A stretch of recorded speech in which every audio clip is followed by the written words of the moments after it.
All right, Shane. Speaking of separation Saturday, I think this could apply to both these teams in maybe a little bit different ways. But Mississippi State at Kentucky, Shane. Mm-hmm. Mississippi State, we've talked about it. They got to play Georgia. They got to play Alabama. If you are, going to go to a New Year's Six bowl, maybe even contend for the SEC title. I forgot. I don't know why I do this, Shane, but heck, I'm even overlooking the Egg Bowl. They got to face on the road undefeated Ole Miss. So they legitimately have three of the toughest games possibly in the conference remaining. With that, taking that into consideration, you just can't lose to Kentucky if you're going to have a special season, unless you're just going to beat the hell out of everybody else, which and that seems unrealistic. So this is a must-win, I think, for Mississippi State. On the flip side, Kentucky, you just lost 2 in a row. That was unfathomable. Just 3 weeks ago, you were top 10. I mean, this is a gotta get for Kentucky as well. So there's a lot of big time storylines going into this matchup. Will Levis expected to play. Heck, he said on the field last week, Shane, he said he'd be good to go. But the coaches are playing coy. I think we all know that's a gamesmanship out there because they got no shot in hell of beating Mississippi State without Will Levis. But if he's limited, Shane, I mean, I don't think he's going to be able to run much. That's a concern going into this matchup. And I don't know if you saw this. I believe you did. I shared it with you. But Kentucky, man, I was very disappointed in some of the effort plays there against South Carolina. I know it was late in the ball game. I know they're down. Maybe this defense was like, well, my God, we're not going to win this without Will Levis. But you just can't gift a touchdown to South Carolina in a 10-point ball game. I mean, that was the backbreaker. How much does that concern you, Shane, that was in the middle of a game here that we desperately needed to stay in the SEC race. Now we're going against red-hot Mississippi State. Is Kentucky on the verge of collapse, I guess is my question. No. And I think the reason I'm saying no here is when I'm watching that South Carolina game, you got to remember there's two entities. There's offense and defense. Yeah. Nothing against special teams or anything like that, but it boils down to offense and defense here. And it's at times can be frustrating for a defense for an offense that's not being productive. And I think that's kind of what we saw in that South Carolina game. Here Kentucky did everything they could possibly to put them in a winning position, and the offense just found creative ways to not allow that to happen. And I think that's what you got, a little bit of a finger-pointing situation. Now, that changes completely when your captain's back. And even if it's at 80%, I want Will back there. I want him throwing quick. I want him just him. That's going to keep the secondary honest. That's going to keep these linebackers honest, and that's going to help Rodriguez with his running. So I think that is part of the things that we saw. Just pure frustration last week. Here's a Kentucky team that was expecting to win, and when they weren't, I think there was some finger pointing going on here. Now, on the other side of the ball, you're looking at Mississippi State, red-hot Mississippi State, but they're walking into LSU 2.0 here, and there is a real opportunity if they're ill-prepared, they can drop another defeat. They can't afford to do that if they're going to, win an SEC championship or seriously play for a West championship.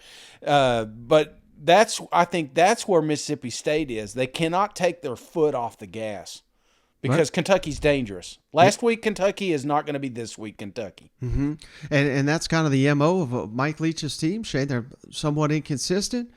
Now, I don't think that's fair to label this team necessarily as inconsistent, but there was just the one egg on their face, the trip to Death Valley, like you mentioned, another road trip. They certainly played well at Arizona, but this ain't Arizona, brother. This is a Kentucky Wildcat. So, there's something to be said for that. I mean, everybody's touting Will Rogers, and he deserves all the love he's getting.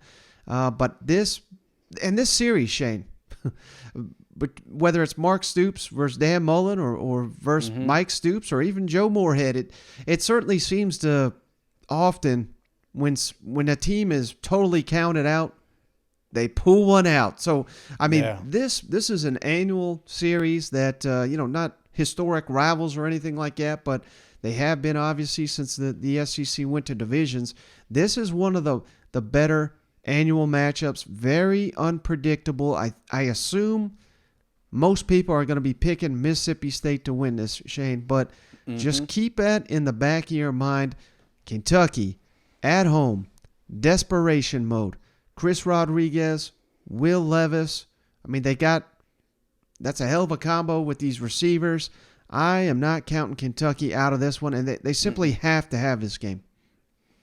They have to, man. They absolutely have to. And they're going to have to – I would rather them go in a too tight situation to keep Will vertical because, they've got enough playmakers on the outside, even if it's one-on-one, to create some noise because Rodriguez is, again, going to keep everybody honest. Will is going to keep everybody on. It's almost like we've not got to see a real complete game with Kentucky yet.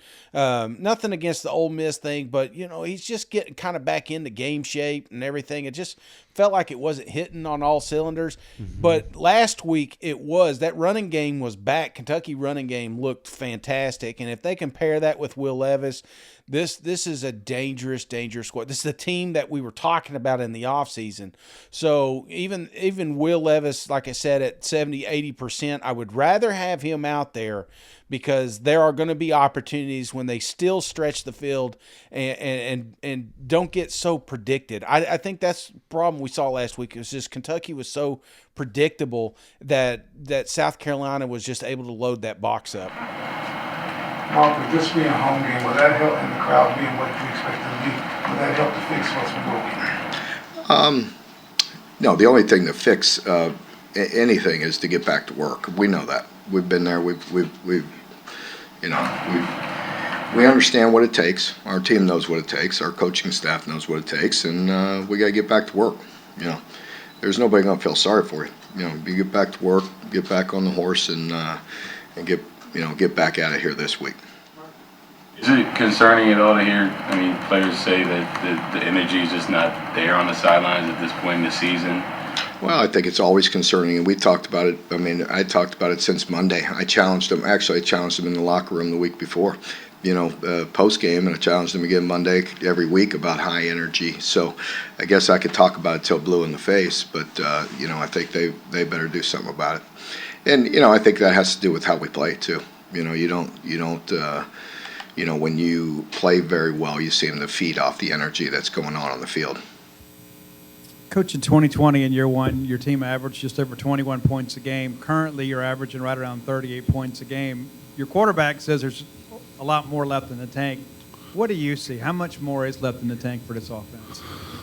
Well, I think quite a bit because you're talking about, every position on the team, getting a little bit more, and you're constantly trying to pull slack out of the rope type of thing. And, if each position gets a little better, then the team gets a lot better. So, and I do think we got quite a ways to go. I think, we're finishing runs better than we did last year, but we could certainly do better.